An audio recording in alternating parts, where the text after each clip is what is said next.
হাতে ভারী অস্ত্র, পিঠে গুলি ভর্তি ব্যাগ, কোমরে সজ্জিত গ্রেনেড, এভাবে বান্দরবান শহর ঘুরে বেড়াচ্ছে পার্বত্য চট্টগ্রাম জনসংহতি সমিতির সদস্যরা।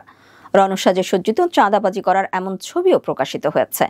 আইন শৃঙ্খলা বাহিনী এখনো পর্যন্ত তাদের গ্রেফতারে কোনো অভিযান চালায়নি বলে অভিযোগ করেছে স্থানীয়রা। স্থানীয়দের অভিযোগ, 1977 সালে বান্দরবানের সাঙ্গু নদে 5 সেনা সদস্যকে গুলি করে হত্যার মধ্য দিয়ে সন্ত্রাসী গোষ্ঠী হিসেবে আত্মপ্রকাশ করলেও এই সংগঠন এ পর্যন্ত 38,000 বাঙালিকে হত্যা করেছে।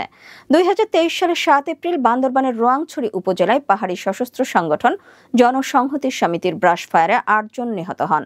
জেএসএস পার্বত্য চট্টগ্রামে 27টি গণহত্যা চালায়। সাম্প্রতিক সময়ে বান্দরবানের সেনা অভিযানের ফলে কুকিচিন ন্যাশনাল ফ্রন্ট KNF দুর্বল ও শক্তিহীন হয়ে পড়েছে। 2024 সালের এপ্রিলের 2 ও 3 তারিখে রুমা ও থানচিতে সোনালী ও কৃষি ব্যাংক ডাকাতি, পুলিশের অস্ত্র লুট, ব্যাংক ম্যানেজারকে অপহরণ এবং মসজিদে হামলার মতো ঘটনার পর নিরাপত্তা বাহিনী KNF এর বিরুদ্ধে কঠোর অভিযান শুরু করে।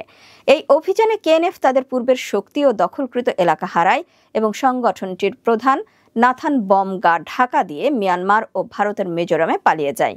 এই শূন্যতার সুযোগ গ্রহণ করে জেএসএস পুনরায় বান্দরবানে তাদের প্রভাব বিস্তার শুরু করেছে। একসময় জেএসএস এর আধিপত্য ছিল বান্দরবান সদর, রোয়াংছড়ি, রুমা, থানচি, লামা ও আলী কদমের মতো এলাকায়। কিন্তু KNF, ম্রো বাহিনী, ইউপিডিএফ, গণতান্ত্রিক এবং মগ লিবারেশন আর্মির উত্থানের ফলে তাদের নিয়ন্ত্রণ অনেকটাই কমে গিয়েছিল। এখন KNF এর দুর্বলতার সুযোগে জেএসএস আবারও প্রকাশ্যে অস্ত্র মহড়া, চাঁদাবাজি ও অপহরণের মতো কার্যক্রম শুরু করেছে। চলতি বছরের 19 মার্চ রাঙ্গামাটি ও বান্দরবান সীমান্তবর্তী বিলাইছড়ির বড়থলি এলাকায় KNF ও জেএসএস গোলাগুলিতে লিপ্ত হয়।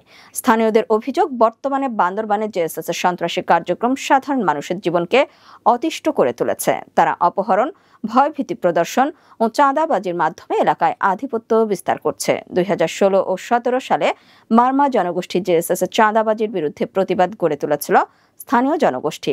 তাদের অপকর্মের বিরুদ্ধে আবারও ক্ষোভ জমা হচ্ছে স্থানীয়দের। জেএসএস এর এই অপকর্ম শুধু আইন শৃঙ্খলার জন্য হুমকি নয়, বরং পাহাড়ের উন্নয়ন ও শান্তি প্রক্রিয়াকেও বাধাগ্রস্ত করছে। জেএসএস এর প্রকাশ্যে সশস্ত্র তৎপরতার বিষয়ে অতিরিক্ত পুলিশ সুপার জানান, তাদের কাছে কোনো অভিযোগ আসলে অথবা মামলা রেকর্ড হলে তারা অবশ্যই ব্যবস্থা নেবেন।